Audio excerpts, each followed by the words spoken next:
Okay. Hello, and welcome to Stasis Pod, the Robots in Disguise podcast. I'm Rob. I'm Jen. And I'm David. And this is a super extra spooky episode. Ooh. These ghosts are not actually secretly holograms, like in Rescue Bots. No, we have ghosts and impostors. Yes. As the name would suggest. Yes, released on the spooky day of August 29th, 2015. It's getting a little spooky. And written by John Loy, who previously wrote the spooky episode, Even Robots Have Nightmares. Ooh, the one with Tom Kenny, evil dream-eating robot bat. Oh, I want a toy of him so badly. You know... Yes.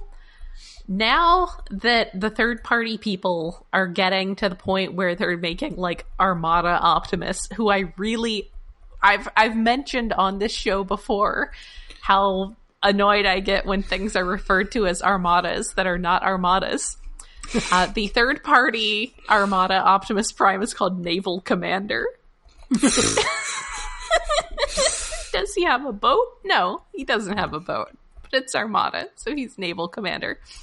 They really need to jump on making, like, if Iron Factory just made those little Legends scale of the characters from Robots in Disguise that did not get toys, like, I would buy all of them. They would have one sale of each of them. Probably more than that. I think some of our friends would probably have to pick those up too. Yes. But yeah. Too many things not getting toys. So John Loy has a writing resume going like back to the 80s. Wrote for GoBots. Oh man! Yeah, wrote for the GoBots. The tail end of Super Friends. Cyborg, my favorite. I really liked Cyborg. Voiced by Ernie Hudson. I really liked Cyborg on Super Friends. Like, I remember as, like, the one thing I remember caring about Super Friends as a child was this sad robot man. I love sad robot men. A bunch of totally insane movie tie-in cartoons. Like the Bill and Ted cartoon. Oh, man. I forgot that existed. The Back to the Future cartoon and the Problem Child cartoon. What? Yes, there was a Problem Child cartoon, and yes, Gilbert Gottfried was in it. Not only was he in it, he sang the theme song. I mean, he was that before or after Aladdin? And he was in the Aladdin cartoon, right? Yes, he was. Same time. They didn't recast 1993, 94. So yeah, that was... I could see that being one of those things where you get into it and then you're like, this is actually kind of fun. I'm going to do other animation projects. And you know, it's also not a lot of work. No. And I've listened to enough of his podcast that Gilbert Gottfried is definitely a guy who doesn't want to do a lot of work. I mean, that's fair. And he's also written several, what I believe are several dozen Land Before Time direct-to-video sequels. Wow. Oh. Speaking of sad things from the 80s. Oh. Yeah, there's like sad things. 15 of them or something. Mm-hmm. As a random thing that popped into my head, now I'm wondering if there was any crossover between Transformers writers and the Alf cartoon writers. Ooh, that is a good question. Why am I like this? So yeah, we open with Russell and Denny. They have had a camping trip, and it has gone terribly. Aww. You gotta, like, obsessively watch the weather, like I do. As a brief aside on the subject of weather, we had a huge snowstorm here the other day, and my coworkers were like, I didn't even know it was gonna snow. And I'm like, I have like 3 weather apps. I follow half a dozen local weather feeds. I have a favorite local meteorologist. Like, this is why you have to be watching the weather, because otherwise you go camping and you get rained on. But they don't seem to be too down about it, so no. Good for them. Well, I mean, they should have been fine because they had a waterproof tent. Yes. which has so many holes in it and metal rods sticking out of it. It's just sort of this lump. It's just crumpled into a little wet ball. Yeah. I will say, as someone who likes outdoor gear, while they do appear to be wearing just their normal, like, model sheet outfits, camping and hiking gear basically always assumes you're going to fall into a river at some point. So I'm sure they'll be dried out in like 5 minutes. And also, this may explain why they were not in last week's episode. They were camping. There you go. That's a good point. I didn't even notice they were gone, and now I feel like an asshole. I mean, there was a lot of stuff going on in that episode. There was a giant bee. And you had 2 voice guests, so... Yes. Yeah, 2 special guest characters. That's right. 2 of them. Both of them were ladies. Yeah, and that's why one of the guest Decepticons just had to make, like, cat noises. Yes. Meow. Oh, right. Who voiced the cat, anyway? Nobody. It was just a bunch of cat noises. Oh. I mean, somebody... Or was it, like, literally, like, just stock sound effect cat? Yeah, like stock cat noises. Oh, wow. I didn't Because he wasn't listed in the credits. Oh. Poor guy.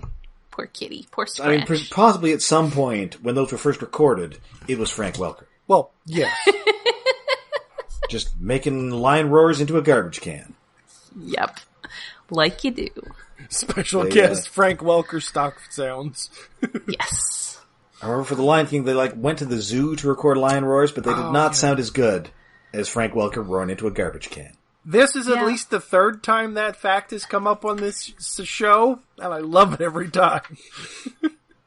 There's go find the video of that. It was on YouTube anyway. Speaking, as I did in last episode, about things I found for a dime on VHS, there was a bunch that I remember hearing at the time about the Dolby work on Twister, and how, like, normal tornadoes did not sound impressive enough, and they had to mix in all of these, like, lion sounds and trains and all of this stuff. Oh yeah, that movie is ridiculous. It is so ridiculous.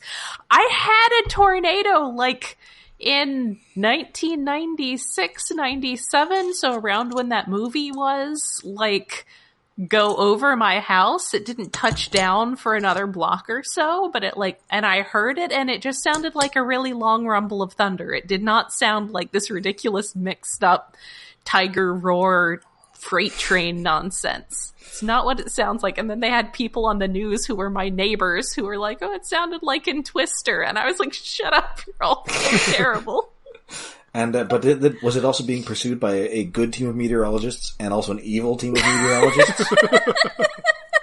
Man, I wish. Carrie Elwes, evil meteorologist. It was around rush hour in the DC metro area. Nobody was chasing anything anywhere. Everybody was just sitting there. Love to see that. Just stuck in traffic.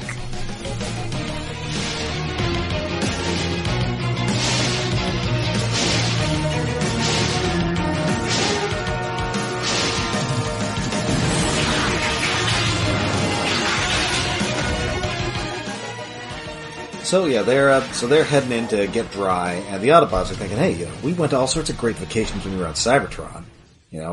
Strong Arm remembers going to the Sonic Canyons. Sideswipe talks about going to the Manganese Mountains, and Grimlock very nostalgically remembers the Acid Wastes. And they're like, what? They have very nice sunsets. Yeah. And, Bumblebee's, hey, what about Earth? Earth has, canyons and mountains. Does it have acid wastes? Well, no, I guess. I want more stories of Autobots being excited about Earth. Well, it's Bumblebee. He's very excited about Earth, and he's determined to take them on a nice vacation. He just doesn't get to do it enough. No, hey, listen, there haven't been any Decepticons around lately. Let's go on vacation. Yes. But he makes a terrible, terrible mistake. He doesn't actually decide where he's going to go. He tells Fixit, surprise me. The map on Fixit's display is Africa. Yes. I don't know if there are any actual active volcanoes in Africa, but I guess there must be because Fixit found one. Yeah, well, Fixit doesn't know that either, as it turns out. Yes. So they end up going straight into an enormously erupting volcano. Speaking of 90s disaster movies. Which is not full of dark energon, however. No, just full of the regular molten lava kind.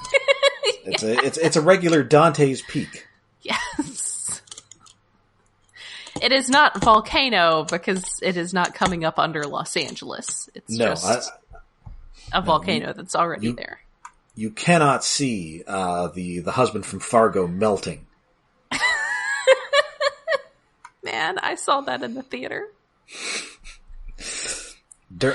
America's oh-so-brief love affair with putting Anne Hesh in movies. Yeah. But I mean, remember, it did send a fantastic movie about, or a fantastic message about racial equality, because hey, it turns out that when people are all covered in like gray volcanic ash, they're all the same color. Doesn't that mean something? Actually, I saw both of those in the theater, but wow. I waited to the dollar theater to see Dante's Peak, and then it was like my parents were going to see it when I got home one evening, and I was like, okay, I'll tag along. Well, you had Volcano Mania.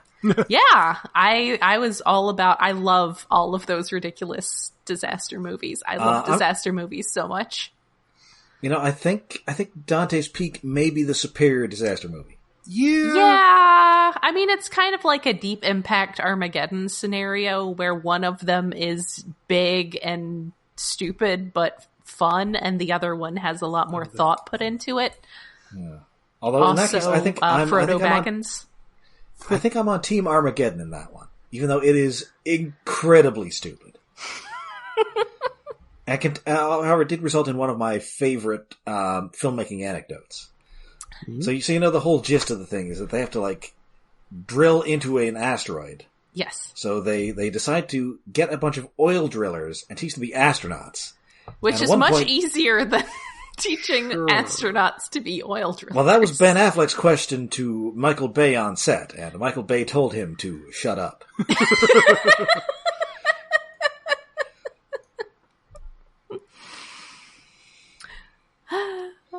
Man, the 90s. Anyway, so they are not melt, and they radio in to Fixit, and Fixit is very surprised by the fact that it's active. Yeah. Wasn't active on his chart. So instead, he's going to send them to a backup location in the western United States. He said he thought they'd like someplace warm. Yes.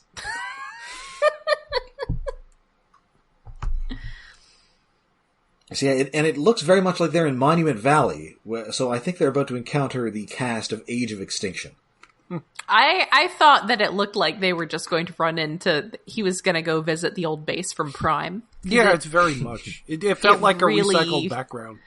It really feels like they're outside of Jasper. Yes. Mm. But no, in fact, they're outside of the actual ghost town of Edmondville. Unlike Jasper, which is basically a ghost town. Yes. It's just a ghost town for budgetary purposes. This is actually a ghost town. I think we see more diverse human models in this one episode than in all of Prime. Man, remember when they spent money on Transformers shows? And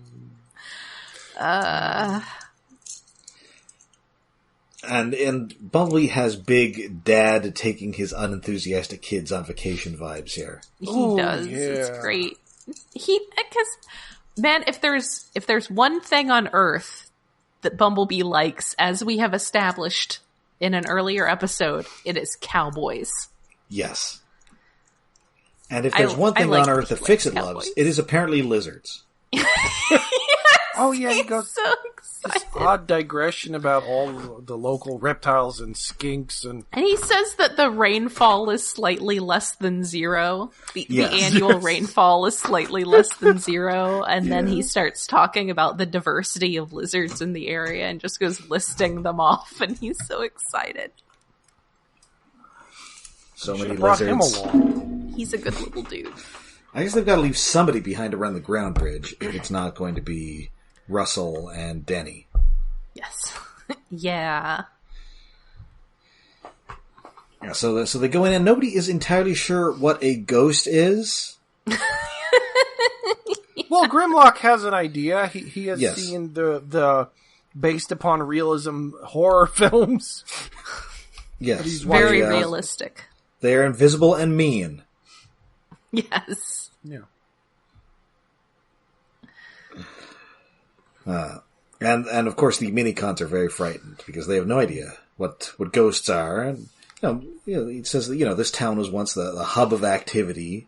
There were prospectors and gunfighters, and you had saloons and sheriffs, and some vestige of those people may remain, even though they're all long dead. But no, the minicons are not afraid. They're just considering a tactical retreat. Yes. Yes, I like to Drift achieve- going boo at them, and And then Slipstream jumps into Jetstorm's arms like he's Scooby-Doo. yes. Oh, they're so good. So, at this point, Strongarm requests permission to remain here and count the moments until departure. Poor Strong Arm. She's not even trying. Oh no. So yeah, they look around, but unfortunately, somebody else is coming. And at first I thought it was going to be like a tour bus-based Decepticon. That would be that would've been amazing. I like, his deal would be that he's like a terrible tour, so he's always like stomping the stuff that he's supposed to be looking at, and he's like leaving graffiti everywhere. Kind of like Run Amok and Runabout in that one episode of the comic, or one issue of the comic. If like the bus split in half and it became those two guys, oh, that would be fantastic. Or I guess it could turn into like a guy who's like a dog based because he's like a greyhound. Oh no! That would be fitting for the series.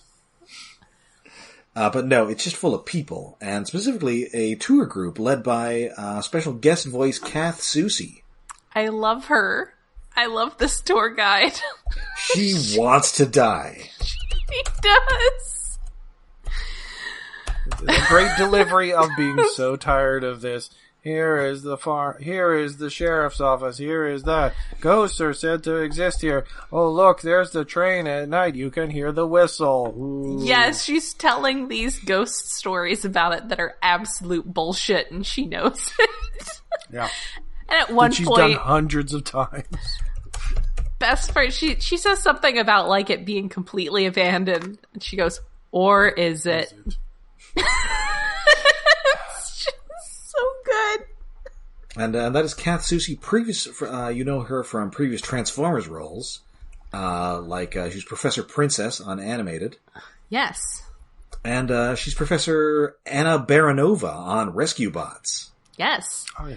And in our previous Patreon episodes, she was Kitty Pryde and Pride of the X-Men. That's right. She's Janine on The Real Ghostbusters. Yes. She's on Tiny Toon Adventures, Rugrats, Futurama. She's the Captain Planet. She's the kid's sister in Superhuman Samurai Cyber Squad, who you never actually see, who exists only as a disembodied voice. She's a real Carlton Your Doorman. Yes. Yes. If we have any 60-year-old listeners, I'm get not that reference. I got it. It's from Rhoda. I'll go ask my dad. Voiced by Lorenzo Music, best known as Garfield. Oh! Yes. So it just sounds like they're talking to Garfield. Or Peter Venkman. Or Peter Venkman. Also on Real Ghostbusters with Kath Soucy. Yes. Oh man. It is awesome. Lorenzo Music. Anyway, she is nailing this role as this tour guide who welcomes the sweet embrace of death. She's so good. Although apparently not so much, because the Autobots start faking ghost stuff. Yeah, Strong Arm's doing the train whistle. She's doing the train whistle, and yeah, she is terrified and insists that tour guides get to evacuate first. That's the rule. Yeah. Yes. So they run them off. And but Bumblebee's not he's not okay, because there is something that is indeed haunting this city. Yes, it's Drift in a giant white sheet. I Yes, love unfortunately. Drift in the giant white sheet. So good. It's not something that I would expect Drift to be into, but I guess he is all about, stealth. He's trying. He's trying. Being bad at stealth is the entire thing. It would have been adorable if the minicons were doing that, but that is Drift doing it. Like that's like the funniest thing he's done so far, or the most interesting thing he's done so far. I had to find a very large sheet. Yes, on short notice. Are sheet ghosts also a thing in Japan? Yes, but no. Okay. Traditionally, no, but because of decades of cartoons, yes. So, Okay. like Christmas. Yeah. Yes. Well, although Christmas in Japan is very weird because it's more focused on KFC and Colonel Sanders in Japan. And of course, Annual Gift Man, a robot who lives on the moon. Yes. So it's from a Simpsons episode. Yes. And yeah, there is a big, weird, bug-looking guy hanging around. I'm not exactly sure what kind of bug he's supposed to be, but he's weird-looking. Yeah, A we don't scary see it one. much. It's like We do get one good look at he him has right at the end. 4 legs. I think he's got... He has Does he have 4 legs? a thorax. Well, he's... But he doesn't have a face. That's the weirdest creepy. Well, part. he has like a weird, fox face. It's flat, and there's just eyes, and it's like they weren't finished designing the guy for this episode, and they just had to slap things together, kind of. He's like a new design. I think he's maybe supposed to look like a rove beetle. Some kind of beetle. He's creepy. Look him up. Or like a devil's coach horse. A what? It's a devil's coach horse. It's a kind of beetle. Okay.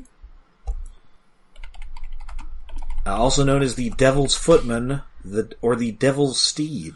Oh wow, yeah, that's pretty much what he looks like. Which that looks like an earwig, only creepier. That's spooky. Well, it doesn't have the pinchers at the back. I do not like it.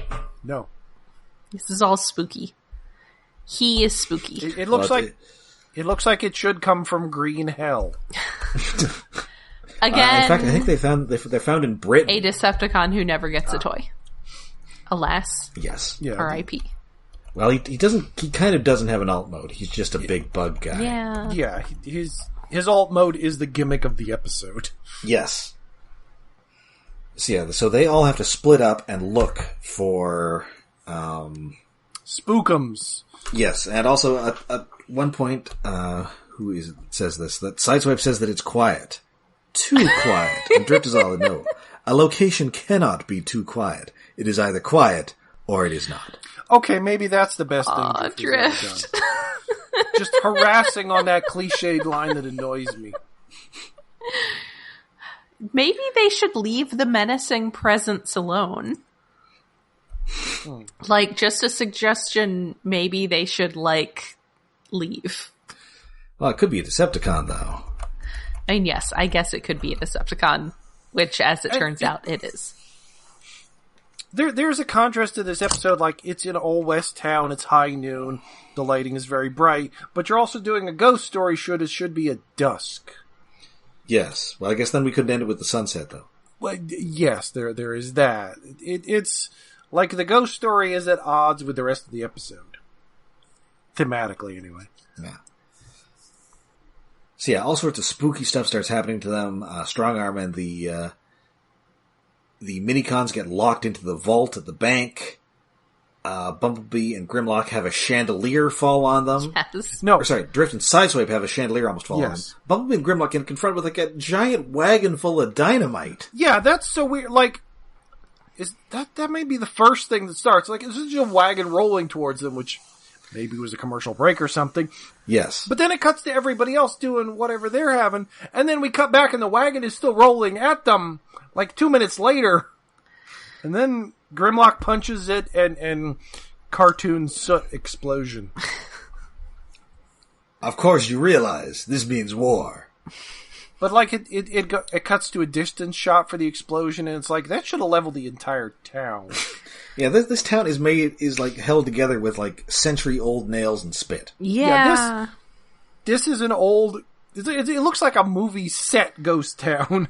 That it isn't even a one crossroad town. It's just one single road. Yeah, I'm pretty sure Brad Pitt is about to find the Manson family living here.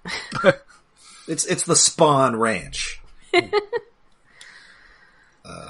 Once Upon a Time in Hollywood. It's a good movie.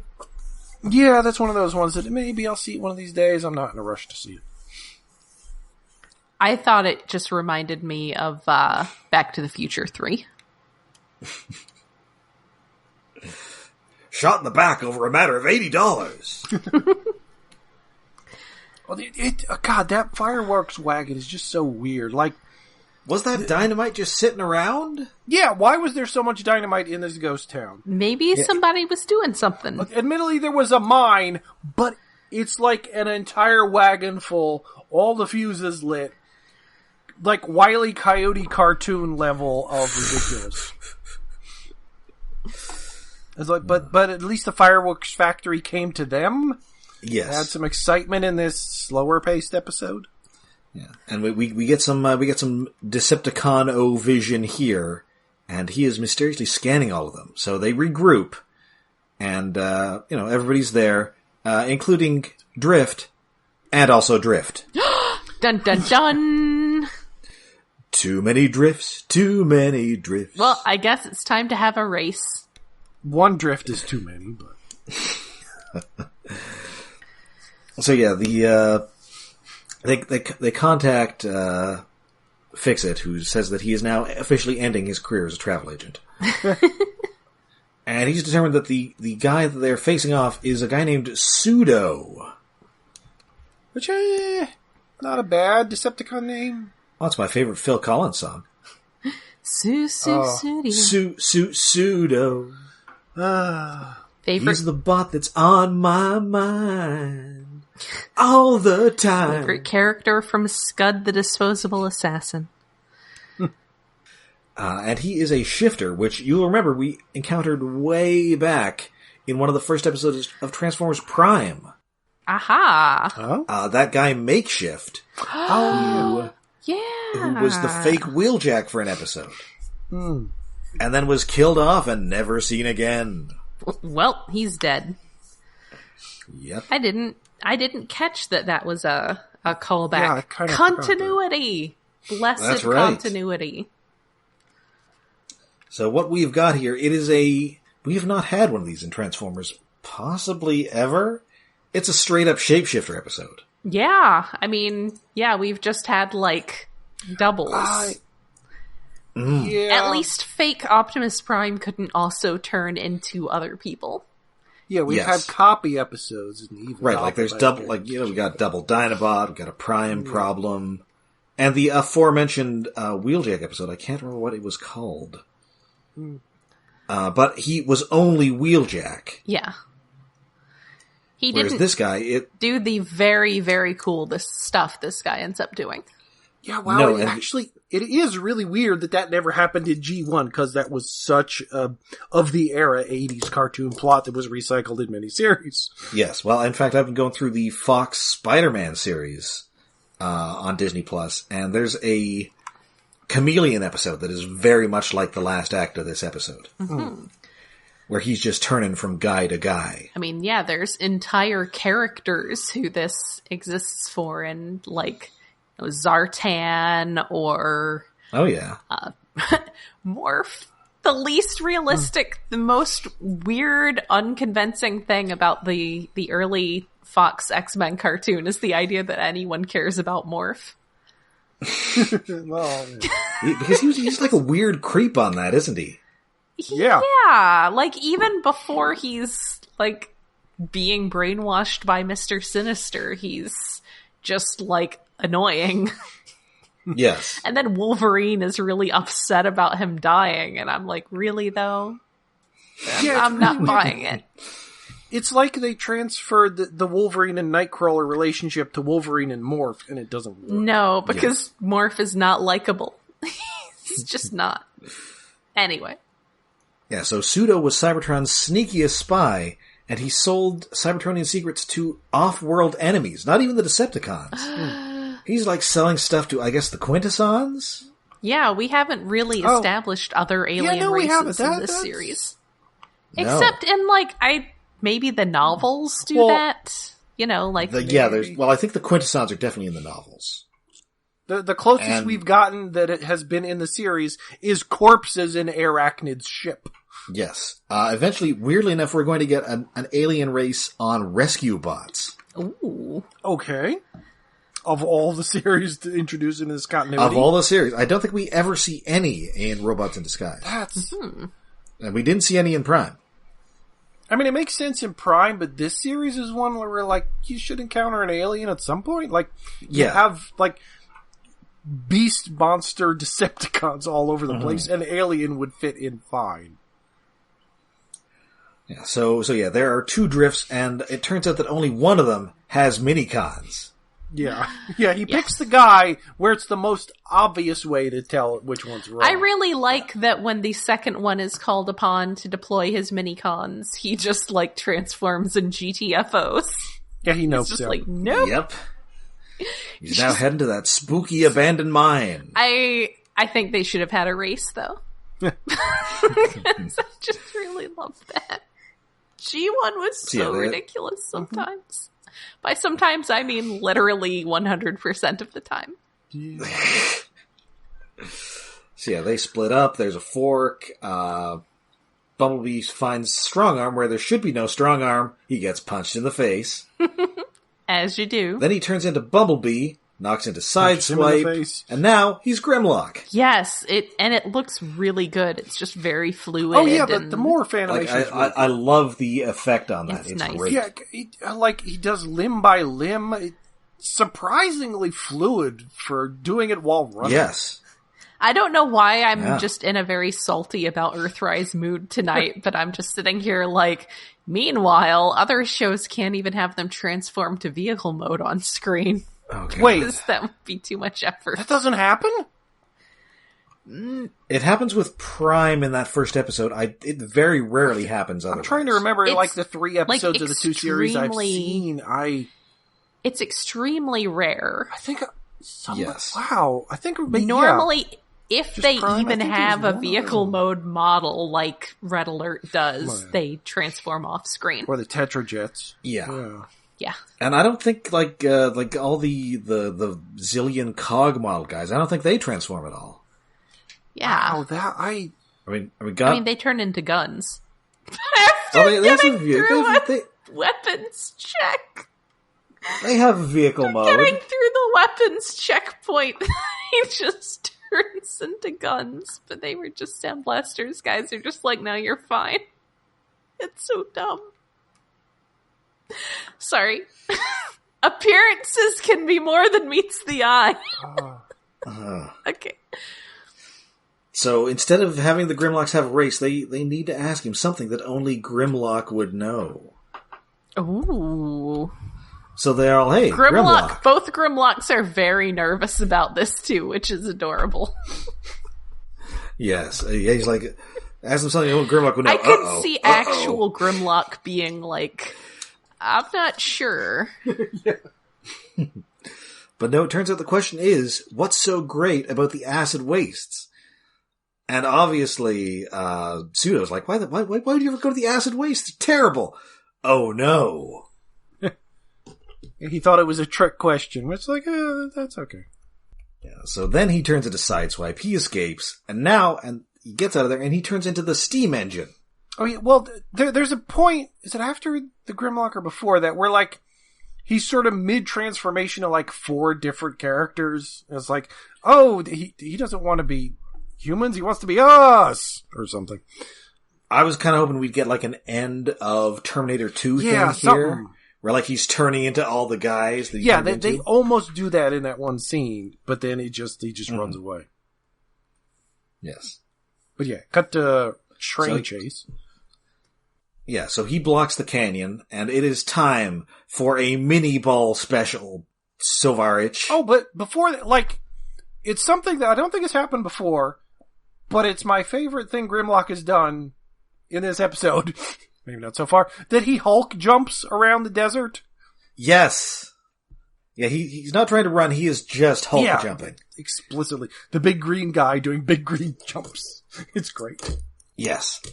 And I guess the thing is, because they're like in the middle of nowhere, he doesn't have to worry about creating seismic disturbances. Yeah. And we lost Jen. Shit. Uh-oh. I thought I heard a blink, and she's not there. Oh dear. Okay, well, we will go on hold for the time being. Okay, where are we? Train thing, minicons. Yeah, so he's... it turns out the Autobots, they need to catch a train. Is it a super train? A money train? No, it does not, in fact, contain a bunch of 70s TV guest stars. Aww. Like the NBC misfire Super Train. It was supposed to be like the Love Boat, but on a train. Yeah. And the train was super?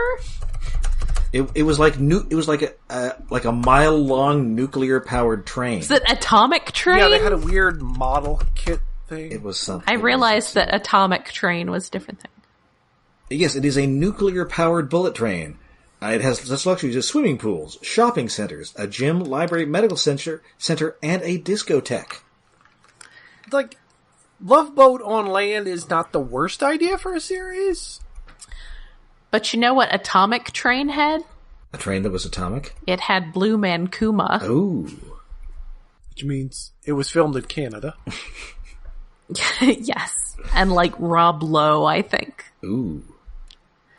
But most importantly, Blue Man Kuma. One of the last gasps of the golden age of miniseries. So an accidental nuclear explosion destroying the city of Denver. Yes. It also featured Sex and the City's Kristen Davis. NYPD Blues Esai Morales.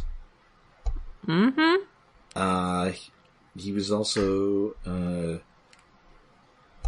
and American Beauty's Mina Suvari? Oh. Anyway, this episode, they are trying to catch the train. And, he's collapsed a bunch of rocks on the track so they can't follow. So instead... Does this count as an alt mode? I mean, I guess... Because it is a vehicle mode. And I guess he can just take any alt mode. Yeah, he can have all the vehicle modes. It would be very hard to make a toy of him. Yeah, I guess. Although I would accept a toy that is just like an old-timey train that turns into this weird robot bug. Yes. I am on board with that. So yeah, they do Grimlock does the mini ball special bub to the two minicons. They do not care for it. And in fact, they don't hit him, they just hit the track. And then that causes a derailment. Yes. So now they arrest him, and the Autobots, and we do finally get a good look at his weird bug mode, and I do like how weird and buggy he is. Yeah, he's freaky. This show does like bug animation very well, I think. Yeah. Yeah. Like there's a certain insectile element to it that I think is really only well done in. There's one very brief shot in Transformers the movie where I think it's Kickback is outside Autobot City and they're like raising that bridge. Oh yeah. And like one of his insect legs kind of sticks a little too long to the one side. Yes. Yeah. And I watched that and I definitely think, okay, so whoever animated that is like an insect enthusiast. Yes, whoever animated that has seen some bugs. Which is not surprising because Japan loves them some bugs. Yes. There have been quite a few aimed at children to sell toys series with lots of bugs in them. Aww. Yeah, I mean, even Pokemon is like bug collecting the show. Yeah. Yes. Anyway. So yeah, the Autobots have to admit that maybe Earth isn't so bad after all because there's this really beautiful sunset, and Strongarm admits that Earth does have a lot of new rules to learn. I love her so much. Yeah. And, and Grimlock, he likes, and I forgot to mention that his cat phobia comes up a couple times in this episode. Yes. Because Bumblebee is all, hey, can you, huck those minicons at Pseudo? And he's, does a cat have whiskers that shoot lightning? Yes! Oh, the lightning! Yeah, that's my last note of the episode. Grimlock, no. Grimlock, settle down. Which, the cats. A, where would he have gotten that idea? B, if you have ever had extra fuzzy socks and a cat and touched them in the middle of the night and shocked the shit out of them and they were angry for an hour. Yes. Yeah. Static and kittens don't mix. And Grimlock's talking about all the things that he loves on Earth, like movies, except he doesn't like movies about ghosts, or cats, or ghost cats. That has to be like a Disney, like a 70s or 80s Disney thing about a ghost cat. I mean, there's definitely the 3 Lives of Thomasina. Yeah. See? Which is about a cat who is like dies and is resurrected after like a weird journey into the cat afterlife. Is she the Jellicle choice? Well, it is of personal importance to me because it is a movie my mother has related to me many times. She saw in the theater, but had to be dragged out sobbing because the cat had died. How old was she? Like 7. Aww. Possibly he was watching foreign films and he saw Kuroneko. Is that about a ghost cat? Or maybe he was watching House. That is like ghost cats, right? Yeah, yeah, that's the big ghost cat, yeah. Oh, I love that movie way too much. So then he also wouldn't like, I don't know, pianos or whatever. Yes. Afraid of pianos, clocks, watermelons. What is it? Bed sheets. It's hard being a giant robot dinosaur. Things are scary. Baths. Hair. But mostly cats who can close doors, because only a witch cat can do that. Yeah. I'm sure the sight of a cat closing a door would terrify Grimlock beyond comprehension. My cats have absolutely closed doors before. Intentionally? I don't know. I've come home and found like one of them shut into the bedroom, but I assume that over the course of closed the door on the second one. Yeah, I assume that's over the course of playing somebody slammed into a door too hard. I don't know that any of them have closed the door intending to close the door. Yeah, my dog accidentally locked himself in the kitchen the other day. So yeah, Fixit, he's opened up the ground bridge, and he wonders, why they aren't coming through, and also he wants to know if they brought him any lizards. They should have brought him a lizard. Aw, he would love a pet lizard. He needs a pet lizard. And I guess I forgot to mention that Pseudo does have a few lines, and he's voiced by Eric Bauza, who is also Drift's voice actor. Yes. He's got a very, kind of hissing bad guy voice. Our special guest is actually just the tour guide. Yes. Well, and I was about to say, this is an episode that could have been very basic, but there's a lot around the edges that really livens it up a little. Yeah. Yeah. The tour guide stuff is very funny. The volcano bit is good. Fixit's obsession with lizards. Yeah. The details are kind of better than the basic, the Thing, They're Copying Us episode, which is kind of weak. That's only like a third of the episode. Yeah, and I like that he's a weird, rove beetle guy. Yeah. Yes. I feel like the Decepticons definitely had some kind of, weird science unit going on. I feel like he and maybe Vertebrake and some others were, working under Shockwave or something. No, I think the weird science unit is actually where, Shockwave and Soundwave, tried to create a woman with their computers. Yes. Yes. Do weird science. Do. And that's where Windblade came from. Except right. She was actually on Earth for 1,000 years. For some reason. She's no Kelly LeBrock. I just had to get a little oingo boingo in there. I am always in favor of working in some oingo boingo. Last episode, I resisted the urge to do the a cappella version of the bass line from Primus's My Name is Mud. So, A+ to me there. You couldn't see, but I was actually drinking a delicious can of pork soda. What? Ba-dum-ba-da-bum. I guess I don't know anything about Primus. That's I know they exist. That's one of their albums, which I most remember because that's an incredibly gross mental image. Yes. I'll stick to the Bloodhound Gang. And so that is it for this episode. I believe that now brings us to David's Tokusatsu Corner. Is it a clip episode? No, I mean... Okay. Hooray! Yes, last episode could have been the very last episode. Forced clips, but this week on Kyuku Sentai Go-Go 5! Awaken the two destruction gods! Oh, destructive gods. What are we doing this episode? So last episode was the end of the series, but not really, because there's... Grand Witch Grandine blew up, but it turns out that, like, her energy... She became an energy being, and it just sort of set her free, and now she's this giant cloud of evil surrounding the entire planet. Okay. So there's that. So she's like Galactus from that Fantastic Four sequel? No! Yeah. Okay. Stupid ultimate Galactus. Lightning down. Look out, Andre Brower. Stuff. That was not a good movie. Anyway, carry on.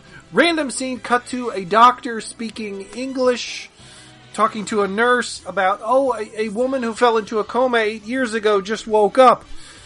Oh shit, the mom is actually alive. She's, but what about that episode where she was a ghost and leading her children out of hell? What? So wait, they thought she was dead, but she was really in a coma? Yes. So she had what we in the business call Duke syndrome. Kind of, well, because there was a plane crash that supposedly she was in, and then just missing, and now she wakes up out of a coma. Did everybody else who's on that plane wake up in a coma, or are they all dead? Raises too many questions and issues and things, and that will not be addressed next episode, and really aren't this episode, because we just have that scene at the beginning, and later a scene where we cut from the middle of action where giant fight is happening to a woman picking up a phone and calling their house where they live, but nobody's home because everyone's out fighting giant monsters. So that's, anyway, that's the mom is alive shit that was obvious long ago and is kind of annoying. Anyway, what are we talking? Oh, the Rangers at the beginning of the episode are talking about, like, Dad, we should talk about, like, family and what's going on since we're done fighting the alien monsters. What about Mom? When you left 10 years ago to start working on your giant robot project, did you inform a Mother? No. Fuck! And Mondo, he's like the worst. Like, admit it, he built a giant robot to save the planet from aliens he knew were coming. But out of context, like, it's a crazy person who left his family without telling him shit to build robots because aliens are coming. Anyway, Kyoko, hey, Asuka's voice actress is back again for a small cameo. She's on a space shuttle above the Earth. Like, they aren't detecting any of the minus particles or whatever the shit that the Simon family were collecting on Earth anymore. But she's like, there's a giant cloud with a face in space. It's not good. You got problems down there. That's a bad sign. Hello. Yes, so that's nice. Where were we? It's random stuff. Oh, this episode is so much stock footage. Like, they're using every bit of stock footage of the various vehicles combining and transporting and putting out fires and everything throughout this entire episode. Like, maybe a fifth to a quarter of this episode by volume is stock footage of robot parts. Oh, I was hoping it was just like stock footage of like trains and, hot dog manufacturing. No, some of the vehicles are trains, but it's the model kit trains, not like random trains. Anyway, Grand Cloud Mom Grandine resurrects Salamandines, her youngest son, to go beat up the Rangers, and also resurrects Zilphys, who died last episode, protecting his brother and stuff, but now he is mindless for most of the episode until the Rangers are talking to him later. It's like, don't you remember your brother who died last episode when you died too? And he's like, oh yeah. And then he confronts Salamandines, who was just ordering him around because he was a mindless zombie, violence screaming and not talking. I came back wrong, you did. Sometimes dead is better. Yeah, basically, yeah. Well, cause he has slightly black repaint, like his eyes used to be red, but they're black in this episode. But Salamandines just stabs him, and then they both die or something. But the Grand Witch is like, fuck it, I'll make you both giant. You're giant terror monsters. One he was a dragon now, the other one has a weird monster arm. You're gonna destroy the city. Yay. But, where the heck is my brain here? Oh, but somehow Kyoko got from a space shuttle in space to down on the Earth and into their base to help them coordinate stuff really quickly. There's a side plot about rescuing children in a trapped building that is uninteresting, really. It's a distraction to keep some of the Rangers separated so they're not all at the final battle at the same time, although it's not the final battle because there's one more episode. But there's lots of little things going on in this episode that's like separating everybody and causing chaos and continued in the final battle is the text at the end of the episode. Oh. So it's like last episode was kind of a final episode, but it's like, oh no, we got 2 more. Which Oops. is, in a way it's kind of nice because like a lot of Sentai shows, like, it's a lot of rambling and meandering story. And then the last few episodes, plot happens. Serious plot, we're getting to the epilogue. But this, it ends the series and then just keeps going by having more. Kinda neat, but weird. It's just like, the series could have ended 2 episodes ago, but let's keep doing more. Okay. Clip episodes. Yes. No clip episodes. Clip episodes they have at New Year's. That's tradition. Oh. That's an important tradition to have. We already passed that, 8 weeks ago or so. Right. Alright, so that does it for this episode, but we will be back next week with more Robots in Disguise. In fact, it is the first part of the 2-part season finale. Ooh. Another 2-parter? What? Another 2-parter. Aw, man, all the dudes coming back. That's man, right. Steeljaw's group needs a lady. They do. I don't know if Do they ever get one. I mean, eventually I was thinking about that with, all these Decepticons that we get who never show up again, and all the female ones just are ones who never show up again. Eventually, I think Steeljaw hooks up with the Decepticon Island crew in the next season. Yeah. And that includes Glowstrike, who is who's a villainous ladybug, I believe. Oh, yeah, but it's okay. weird that they're none of them in the pack. I vaguely remember that now. Well, maybe they're all gay. I'm just saying. Maybe they're all dudes who are into dudes, and that's just how they roll. Listen, we're just dudes being dudes. Yes. Well, Underbite is into himself. If he'd been a lady. Fair. He's definitely one of those, ridiculous weightlifty gay guys who's just super obsessed with looking like a Tom of Finland poster. I don't know. Not a lot of gay guys in the Mafia, so I don't know about Thunderhoof. Yeah, I mean, they probably are. They're just quiet about it. Well, I suppose that's true. But he's not quiet about anything. No, he's not. Anyway, I'm looking forward to seeing the crew back. The pack. That's right. The pack is back, Jack. Oh, so we're watching an episode of Gargoyles? Oh, that's right. Man. They also had the pack. Yeah, animal-themed guys who were named the pack. They had a lady, though. That first episode with them was the episode that was always on whenever I caught it during the first season. For me, the episode that was always on was the one where they come back as cyborgs. Ooh. Oh, I can't even remember which Well, I think a couple of them are cyborgs, and then one guy gets turned into a wolf guy. Mm-hmm. Yeah. And then Australian Jim Cummings is all like, how about you just give me a laser gun or something? Yeah. And they have a robot coyote. That's right. I vaguely recall. I assume that Xanatos is involved somehow, because of course he is. It's gotta be. That's what he does. I think Coyote was a robot copy of Xanatos or something. I mean, everything in that show, he is somehow involved in, even if it makes literally no sense. Yes. Yes. And no matter how badly it goes, he's all, yes, it was all part of my sexy Jonathan Frakes plan. Including all the, fairy stuff. Listen, you just have to admit, you didn't actually plan any of this. You're just kind of making this all up as you go along. What? It seems that I way. love that show so much that... Or am I? Yes, you are. He's so good at bullshitting that, yes, he would say half the shit is his plan, but also he has Puck as a butler, so Puck may be arranging a lot of shit. This is entirely possible. It's pretty good. It's a pretty good flex. I did that on purpose. Yes, sir, you did. With a lot of my help. All right. So, until next time, of course, you can find us all over the internet. We are on Twitter, we're on Facebook, and we have a Patreon. Yes, we are hosted on iaconunderground.net, where we have a Patreon set up to help with hosting and other expenses. That is patreon.com/iaconunderground. For February, we are journeying to the far-off future of 2021 to watch Johnny Mnemonic. Will I be able to find a VHS copy of it in time? We'll find out.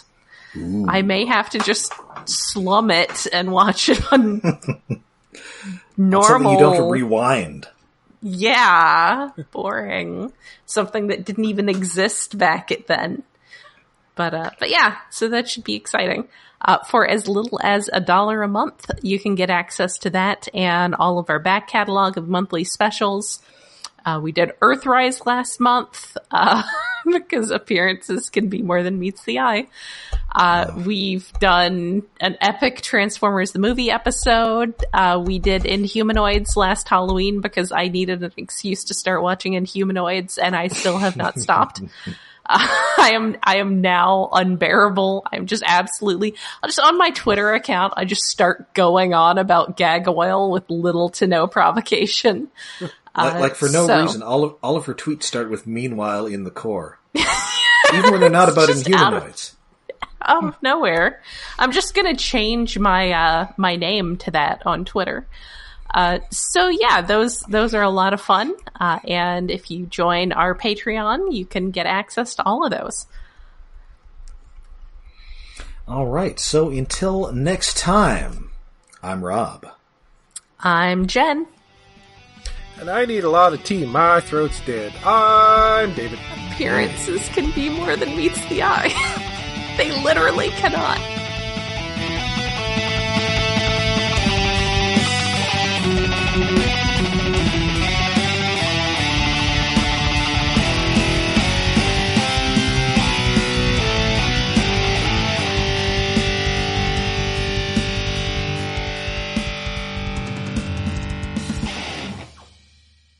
But, here, which of you didn't remember Avengers United They Stand? I gotta pull up the intro here. Is that the intro with, like, the giant tentacle robot thingies?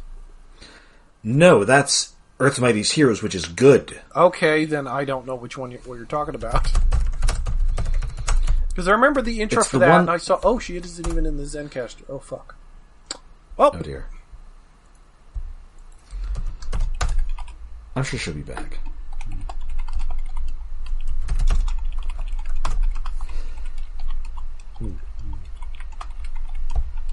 I believe somebody hit the superhero cartoon intro button on their Casio? On their Casio keyboard. Why are you calm today, boo? Normally when check out this cast of B-listers and their terrible costumes. Oh, that Taurus guy looks horrible. Oh wow, I do not remember this cartoon at all. And I like the idea that they're whispering because they're ashamed of this cartoon. Yeah. Avengers! Oh, that Hawkeye design is worse than any other Hawkeye design I've ever seen. That's amazing. These costumes are all awful. I mean, I guess Tigress isn't terrible because it's pretty much just a less... yeah, Tigress is okay. Vision's... Vision's okay. They didn't screw up the Vision too much, and Wonder Man is basically just wearing Wonder Man wears. I don't like that Ant-Man. Well, no, the Ant-Man is horrible. The Wonder Man is... And yeah, they all had, like, power-up armor. Great. Okay, I can hear you again. Let's see. Okay, yeah, we're talking about Bad Adventures cartoons. It still says I'm in the Zencaster and my lines are wiggling. Okay, well, you're back. Check it It says again? recording in Okay. progress. Hopefully it all worked. Yeah, we're just... Or this is going to be janky. It's been a while since we've had janky. Well, this is why we've got the backup, so it Yeah. looks like you'll just have to use the Zen... I mean, I have my Audacity up till it started freezing, but we'll just have to use Zencaster for the rest.